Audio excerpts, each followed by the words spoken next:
Всім привет, я Richard, добро пожаловать назад. And today we're going to be taking a look at, this is the 9130 Mosin-Nagant rifle. This is a big old long rifle, that's for sure.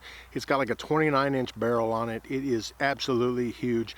And I actually have the bayonet on the end of it today. I've shot it before. I've had this rifle for about 10 years. I got it when they first started importing them into the United States. So I got it at a pretty low price, but today they're, you know, $400 or $500 for them. And I've got everything with this one. I've got the cleaning kit, I've got the oil bottle, I've got the little pouches, the sling is on it and everything, the bayonet like I said.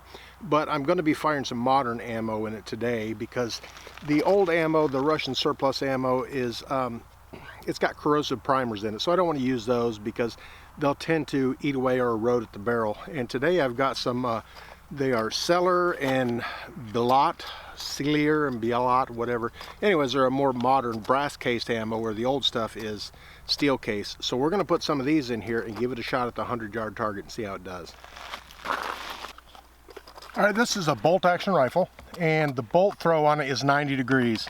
So it makes it a little difficult to put a scope on here. There are some that they did put scopes on, but the bolt handle will be different. It'll be bent at a 90-degree angle so that when you close it, it'll be pointing straight down. That way when you lift it up, it'll slide underneath the scope. It is a stainless bolt on it. It's a pretty robust bolt too. Easy to take out. All you got to do is pull it back, pull the trigger, and the bolt comes right out. It's got two big locking lugs on it there at the top and bottom there. And when you rotate this, they'll stay top and bottom instead of to the sides. And it kind of follows this groove right here so everything runs straight in there. So we're going to put it back in there. And to load this, it is a top loader. It does have a 5-round magazine in it, internal box magazine. And here's the rounds we're going to be putting in there. Now these are a lead soft point. The Russian ammo is going to be just a box ammo. Now you can feed this one at a time, or you can just take and push them in there. They normally came in 5-round stripper clips, so you just push all 5 of them in there, the clip falls off to the side and you go.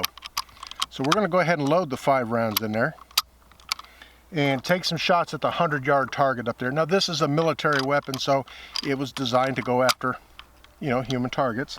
And my target I've got down there, it's an AR 500 steel plate. It is a IPSC target. It is man-sized, I guess. But anyways, we're going to go ahead and give this thing a few shots. So we've got one chambered in there right now. The safety on this thing is really tough to set. You pull this back and you turn it to the side. And that's your safety on it. It takes a lot of pressure to pull that thing back and put it on safe mode.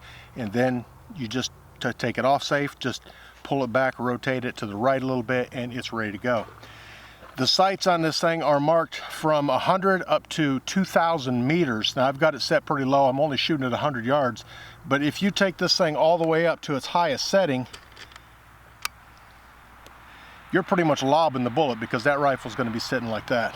We're going to put it back down to the 100 meter. We're going to shoot at 100 yards and give it a try and see how it does.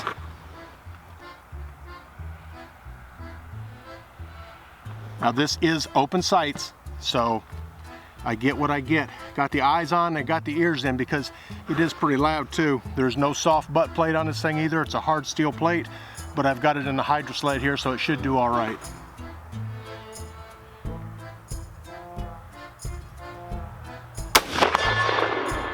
It's kind of a long, pretty heavy trigger pull. Nothing terrible, but it's a military weapon. So, I mean, that's what it was designed for. That's kind of your other safety, is the long, heavy trigger pull. To raise this back up, the weight of this thing just kind of made the hydro sled go down there.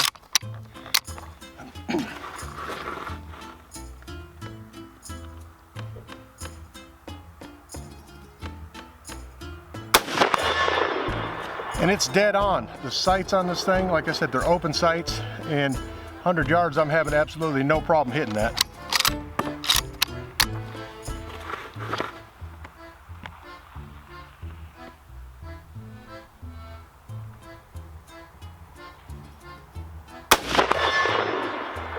It's pretty loud too. Let's do an offhand shot with it.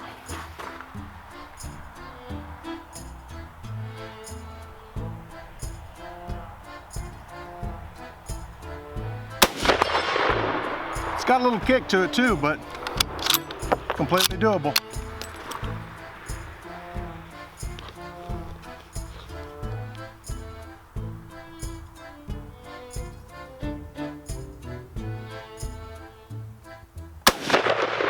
Missed that one. It's heavy.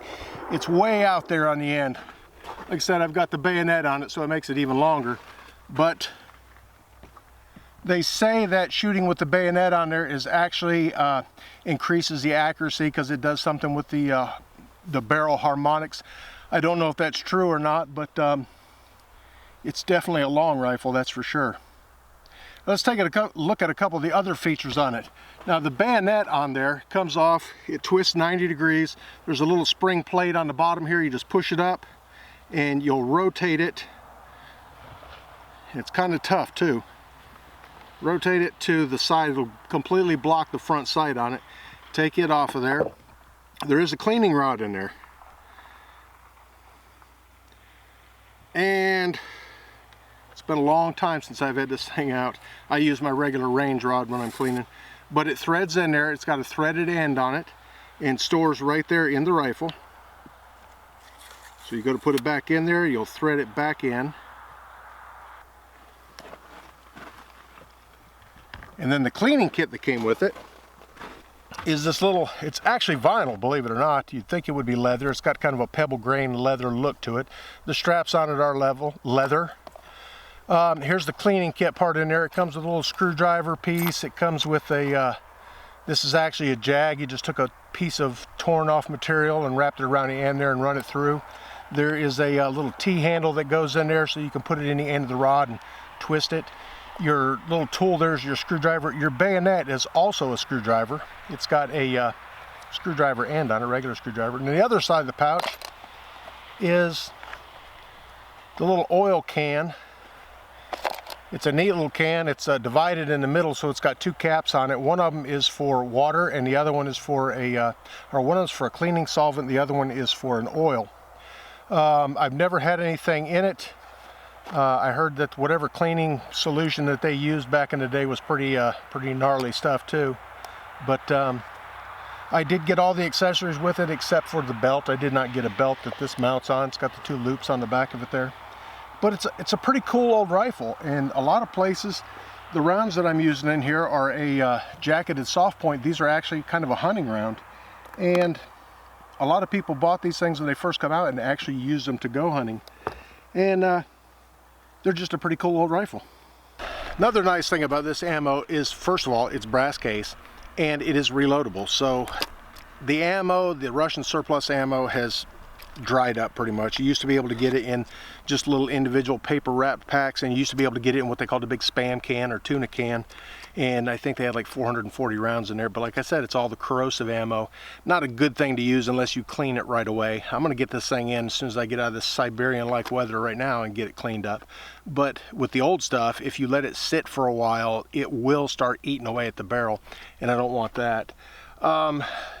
Like I said, the price of these things has really jumped up as the supply of them has dried up, and they're becoming less and less out there. And when you do find them, they tend to be a little pricey.